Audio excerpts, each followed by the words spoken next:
Hai sahabat, bertemu lagi di channel Perjalanan Karina. Kali ini saya ingin berbincang tentang bagaimana pengalaman dari seorang penyintas COVID. Ya, konsentrasi negara kita saat ini adalah bagaimana menangani pandemi yang sedang melanda di negeri ini, bahkan hampir di seluruh dunia.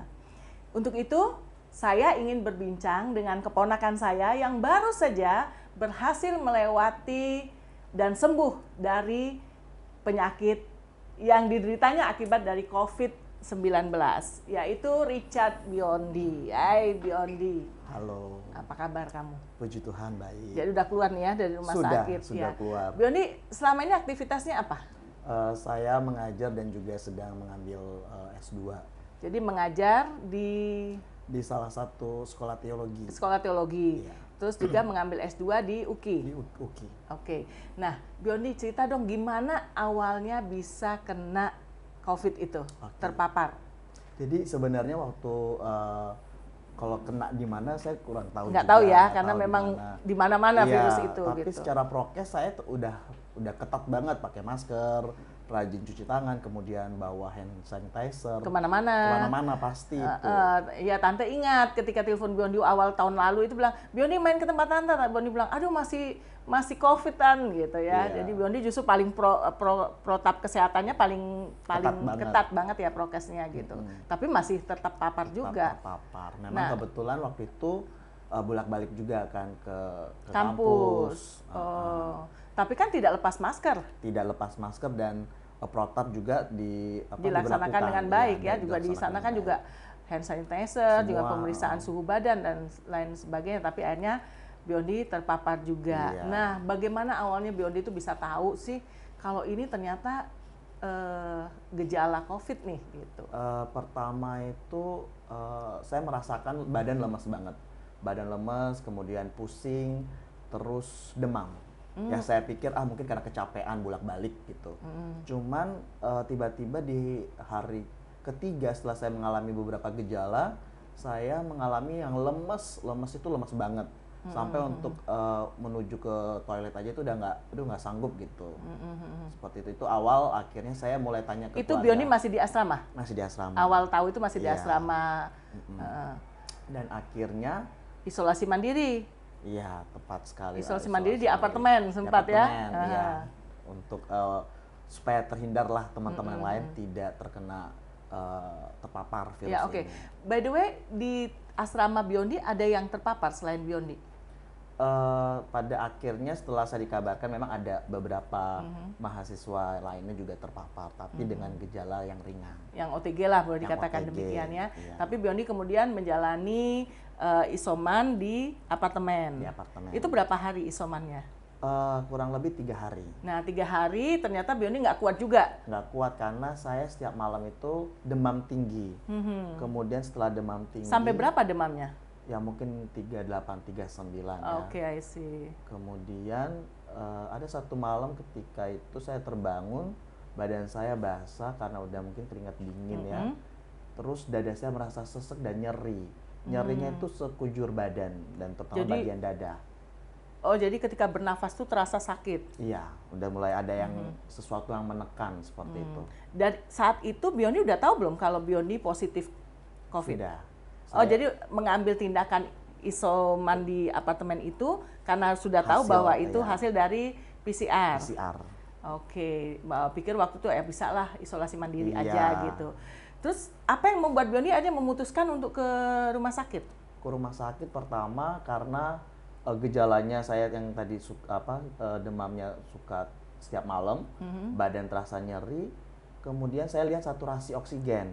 Maka penting sekali untuk kita punya ya alat saturasi itu ya, pengukur saturasi oksigen kita. Terus itu sudah ada di angka 95-94. I see. Nah, ada beberapa teman saya kebetulan dokter juga, mereka selalu menyarankan lebih baik langsung ke rumah sakit supaya ditangani oleh medis. Gitu. Jadi pun kalau ditangani oleh medis, obat-obat itu sesuai resep dari gejala yang dibutuhkan. Tapi Biondi sebelumnya tidak ada komorbid ya? Tidak pernah. Oke, jadi Biondi memutuskan untuk dibawa ke rumah sakit, rumah sakit rujukan COVID nasional ya, di Iya. Rumah Sakit Umum Fatmawati. Betul. Nah, gimana ceritanya selama ditangani di rumah sakit? Karena kan sekarang ini banyak orang yang berpikir nggak mau ke rumah sakit, karena nanti kalau kita ke rumah sakit malah meninggal gitu ya. Jadi sehingga jadi semacam jadi ketakutan tersendiri, sehingga banyak yang isoman akhirnya juga meninggal gitu ya, karena baru ini juga teman tante seperti itu, dia takut ke rumah sakit malah isoman malah ya meninggal gitu. Nah, Biondi kan langsung ditangani waktu itu. Langsung ditangani. Tapi memang banyak antrian seperti yang dikatakan Iya. di media-media itu.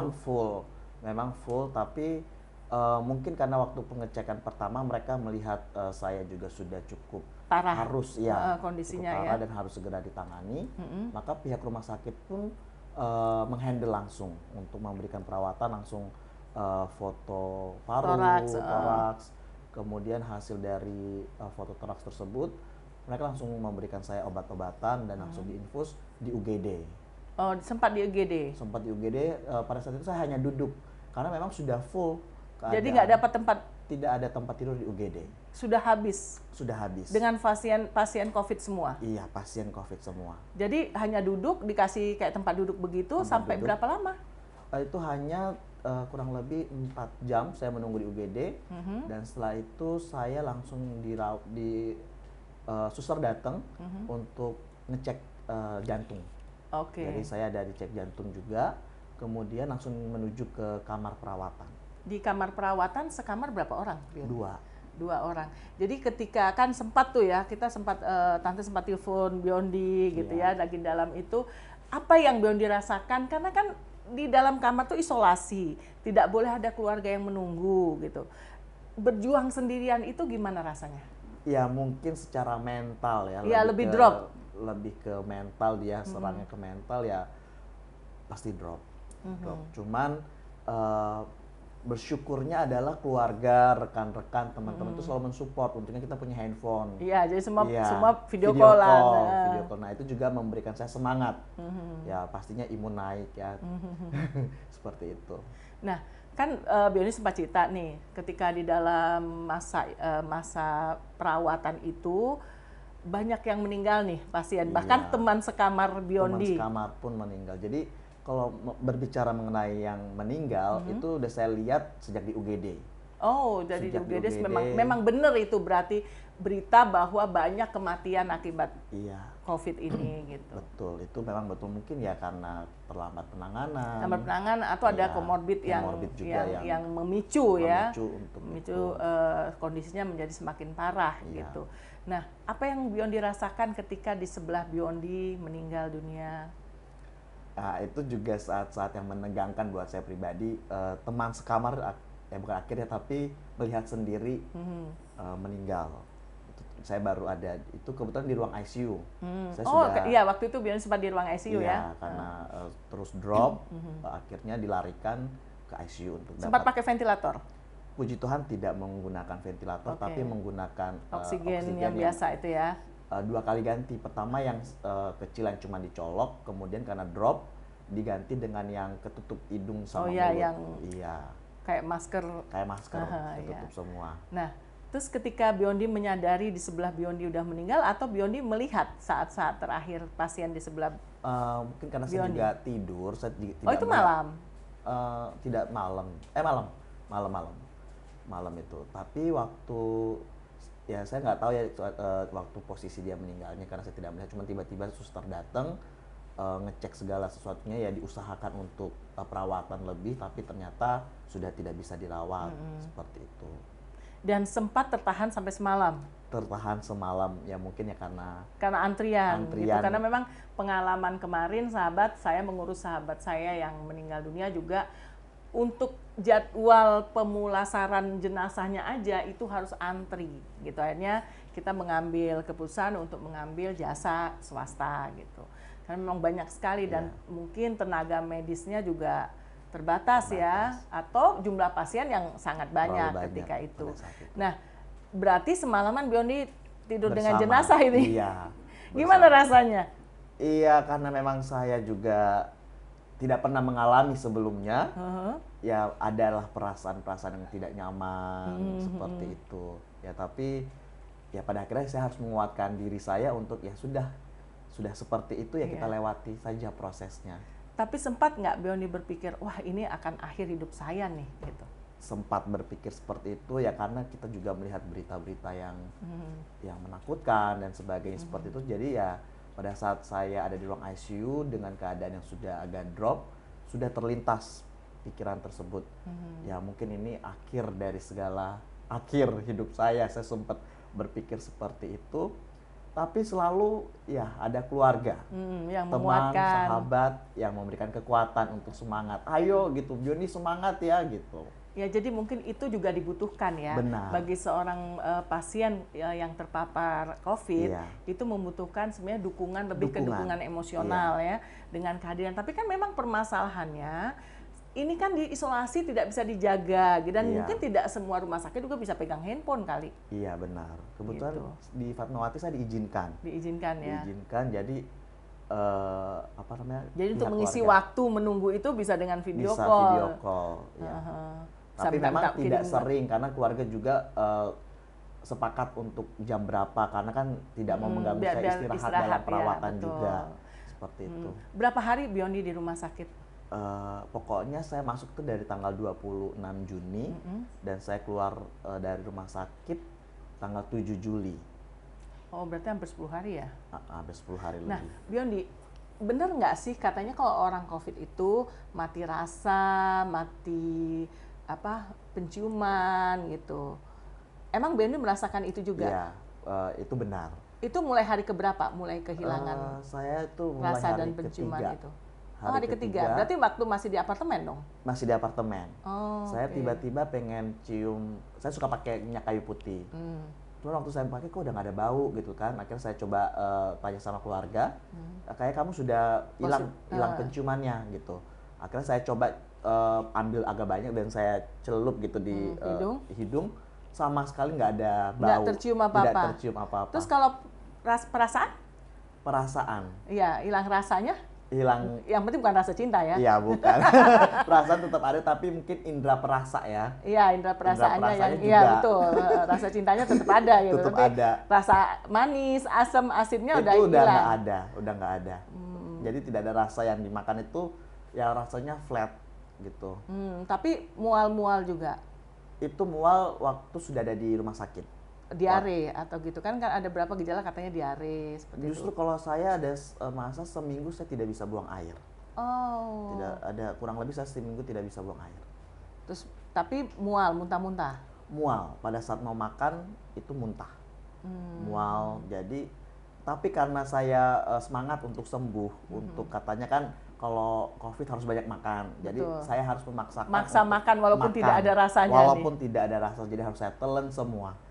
Seperti itu. Jadi apapun makanan sebenarnya tidak ada dipantangkan. Selama waktu di rumah sakit tidak dibilang ada pantangan. Misalnya nggak boleh makan santan atau nggak boleh makan terlalu manis dan sebagainya. Di rumah sakit sih diberikan ya santan, minimal tetap yang bergizi. Iya betul, makanan sehat ya. Makanan sehat. Betul. Nah tapi kan Biondi kan sendirian nih di dalam melewati hari-hari dalam perawatan hampir 10 hari gitu. Terus melihat kiri kanan juga ada yang meninggal, peti jenazah berseliweran gitu kan. Ya Biondi sempat sampai merasakan bahwa ini udah mau akhir hidup gitu ya. Tetapi apa nih yang membuat Biondi bisa melewatin itu supaya nanti sahabat-sahabat yang lain juga bisa belajar dari situ bahwa kita tetap nggak boleh patah semangat gitu. Ya Pak. Pastinya kita harus langsung rujuk ke dokter ya ketika kita sudah merasa gejala kita sudah mulai berat. Dan tadi setelah saturasi itu juga bagian bisa dicek ketika sudah turun atau seperti apa. Dan kita harus lari ke rumah sakit. Betul. Harus ke rumah sakit. Berarti nggak perlu takut ke rumah sakit ya? Betul, tidak perlu takut ke rumah sakit. Karena setelah saya masuk ke rumah sakit, saya merasa jauh lebih nyaman. Oh, jauh lebih nyaman walaupun sendiri? Walaupun sendiri. Karena lebih lebih aman ya, lebih yakin bahwa kalau terjadi sesuatu secara cepat sudah di tempatnya. Ada di tempatnya dan ada tenaga-tenaga medis yang akan cepat bertindak. Jauh lebih aman di rumah sakit daripada kita isoman.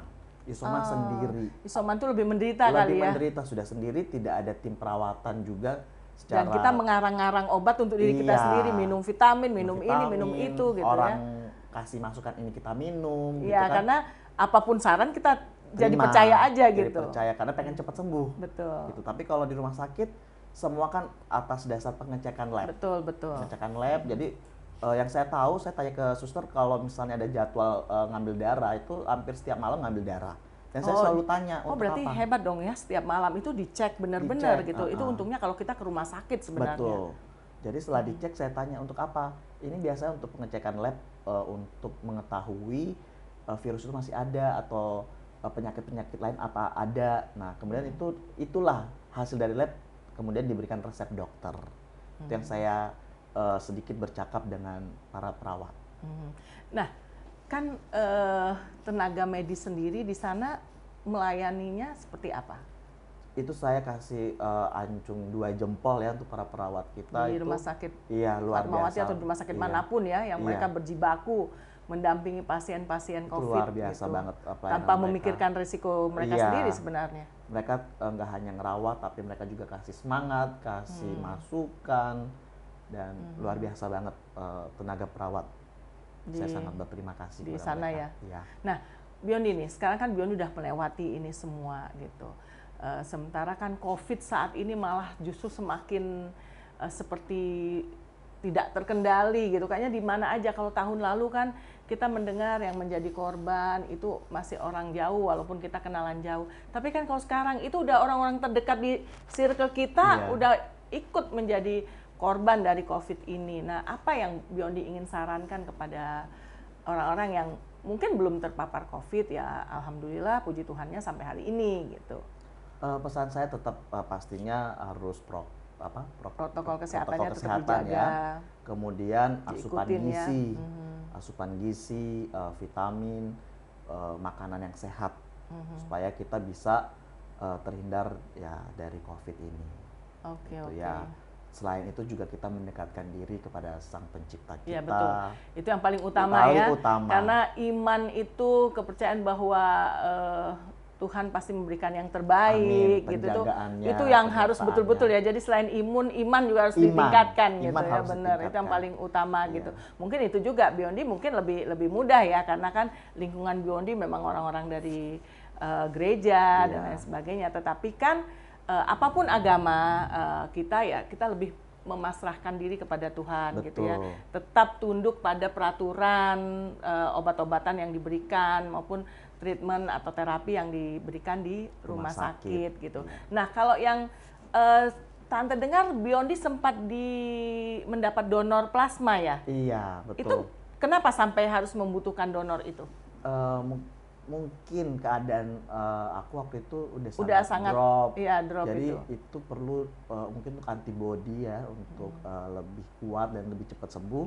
Akhirnya disarankan untuk dapat menerima donor plasma. Iya kan waktu itu kita sibuk tuh cari sana cari sini, harus yang golongan A, harus yang laki-laki yang sudah pernah terpapar tapi belum vaksin gitu ya gitu. Dan harus cukup berat juga seperti saya.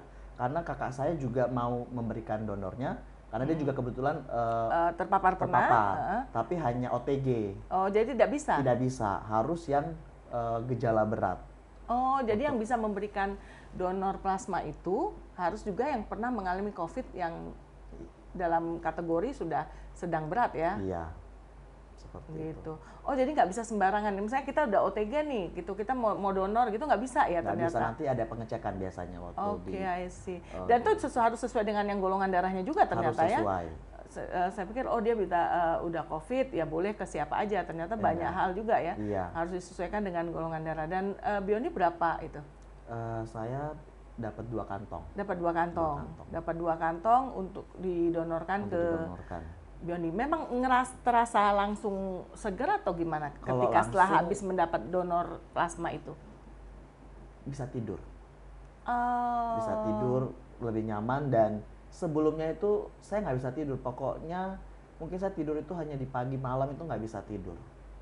Malam tidak bisa tidur secara nyenyak, itu sangat susah. Atau mungkin karena di kiri kanan Biondi juga ada pasien lain? Mungkin bisa juga, tapi biasanya saya tuh orang yang gampang tidur Iya sebelum kan? terpapar. Di mana aja kalau bisa tidur dan nempel tidur gitu.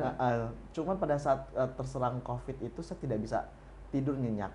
Bahkan sebelum di rumah sakit pun, waktu isoman di apartemen, saya juga sudah merasakan tidak bisa tidur. Jadi si COVID ini juga mungkin menyerang rasa tidur kali. Iya, karena mungkin badan jadi sakit kan. Jadi sakit. Nah, waktu di ronsen, paru-parunya udah... Iya, itu saat menegangkan sebenarnya karena kata suster itu saya tanya, kok saya dipanggil gitu. Harusnya kalau baik-baik saja katanya perawat di situ tidak perlu dipanggil keluarga. Nah, pada saat itu suster memanggil keluarga Bapak Richard Biondi, sedangkan saya tidak ada keluarga yang mendampingi. Iya, betul. Iya, jadi akhirnya saya yang memberanikan diri untuk menuju ke suster untuk menerima hasil toraks tersebut, dan suster sedikit menjelaskan bahwa hasilnya itu paru-paru saya sudah ada kabut putih seperti itu di beberapa bagian. Ya, kurang lebih dinyatakan terjadi infeksi dan bahasa saya kurang tahu pneumonia kalau tidak salah. Seperti itu. Itu yang diserang oleh virusnya. Virus tersebut. Nah, kemudian Biondi kan berangsur membaik nih. Ya. Gejala mulai merasa baik itu seperti apa yang kita rasakan? Mungkin merasa lebih enak makan, lebih enak tidur, dan kembali rasa penciuman dan perasaannya itu kapan? Kalau yang itu saya lupa ya. Indra perasanya. Indra perasa saya lupa kapan, karena ya mungkin jadi agak-agak sedikit bingung. Kadang-kadang saya itu juga lupa hari apa. Oh, sampai segitunya? Sampai segitunya. Gitu, agak-agak linglung. Nah, iya, di telepon aja agak-agak ceritanya udah ngelantur-ngantur. Jadi kalau ditanya hari apa saya nggak tahu, tapi yang pasti waktu saya merasa enakan itu pertama tadi saya bisa tidur nyenyak. Setelah donor plasma itu? Iya, saya bisa merasa. Dan di beberapa hari kemudian yang tadinya saya, mohon maaf, saya menggunakan Pampers untuk buang air, tapi di beberapa hari setelah saya menggunakan plasma, saya bisa beraktivitas sendiri tanpa bantuan suster untuk hal tersebut. Oh, jadi sebelumnya Biondi sampai harus pakai Pampers segala ya? Dan suster yang merapikan semuanya. Jadi udah pasrah aja sama suster. Karena untuk gerak sedikit aja udah sesek. Oh, memang sampai sebegitunya ya? Sesek dan lelah sekali, letih seperti itu. Jadi hanya geletak aja dong tiduran? Geletak aja, dan saya tidak bisa tidur itu yang berbaring lurus. Jadi harus sedikit agak duduk. Oh ya, karena untuk lebih mempermudah bernapasan. Padahal sementara itu kan juga memakai oksigen terus kan? Padahal tetap menggunakan pakai oksigen, tapi ya karena paru-parunya masih dalam pemulihan, jadi harus seperti itu keadaannya. Nah, dengan apa yang terjadi dengan Biondi ini, Biondi sekarang yakin bahwa memang virus corona itu ada ya? Iya, lepas dari hoax segala macam. Iya betul, karena kan sekarang nih lagi heboh-heboh ini, ada konspirasi lah, ada ini, ada itu hoax, itu ada kematian bukan karena COVID, karena komorbid. Nah, sementara Biondi membuktikan tidak punya komorbid karena hasil sebelumnya semua sehat gitu ya. Nah, berarti yakin sekarang bahwa COVID itu ada gitu. Iya, benar. COVID walaupun itu dari awal kan sudah sangat agak-agak paranoid juga gitu ya, tapi apalagi setelah mengalami sendiri gitu bahwa itu COVID itu ada dan memang virus itu menyerang sangat menyakitkan ya. Sangat menyakitkan sampai Biondi pun sudah sempat merasakan ini akhir. Iya. Ya udah, wah ini COVID, saya sudah akan, nyawa saya sudah terenggut oleh COVID deh ini gitu ya. Nah, waktu hal seperti itu, sebelum akhirnya ya alhamdulillah puji Tuhan Biondi bisa sembuh, itu Biondi sempat berpikir nggak kalau kan membayangkan hal-hal, wah kalau saya COVID, saya nanti dikuburnya seperti apa gitu.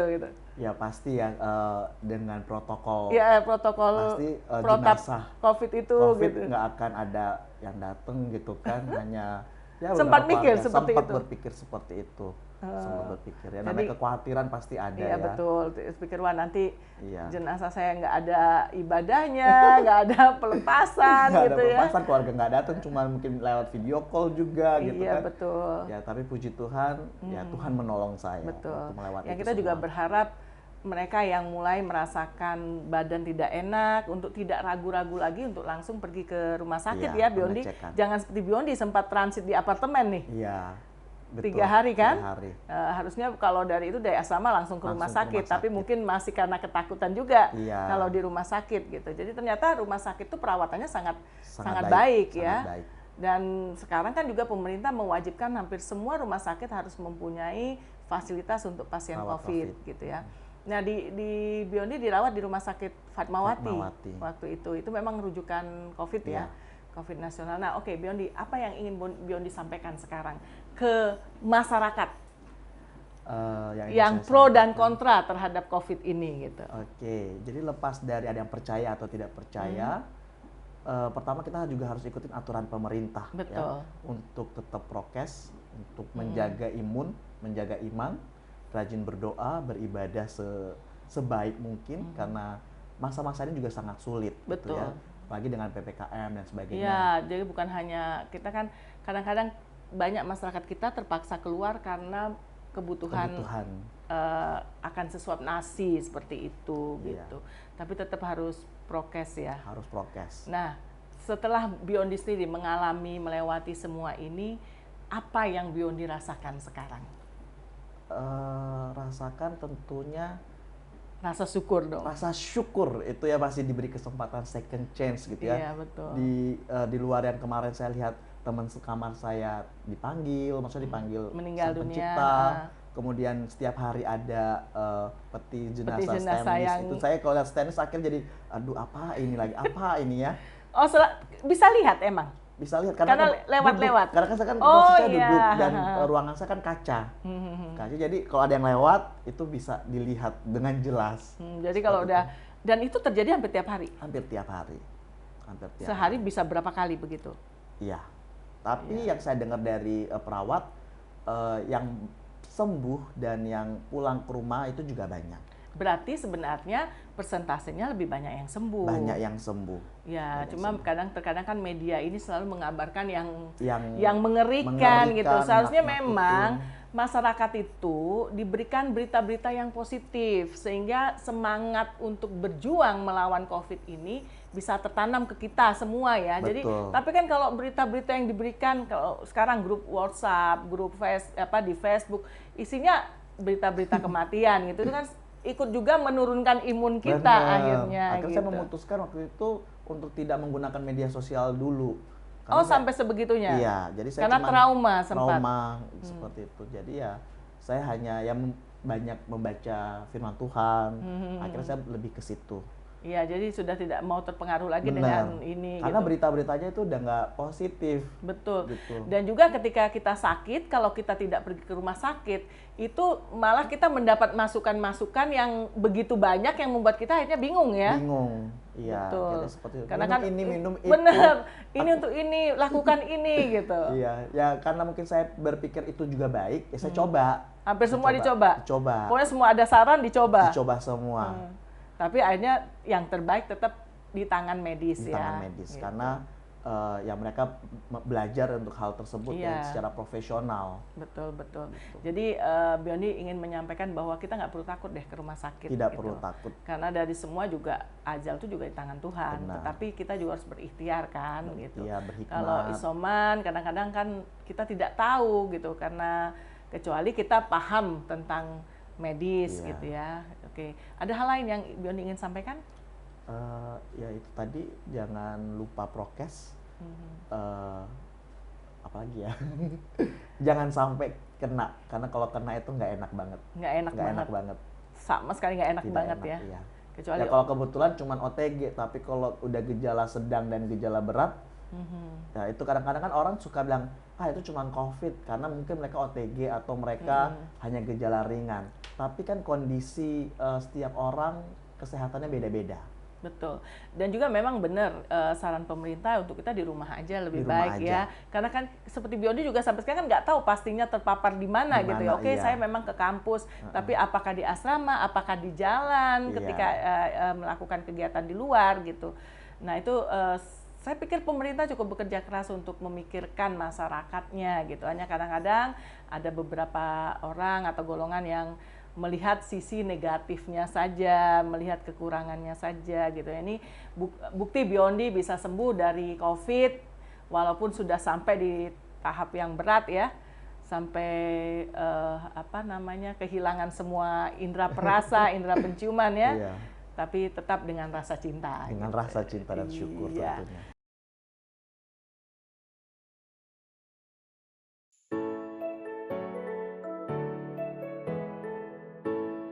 Ya, itu sahabat bincang saya dengan keponakan saya, Richard Biondi.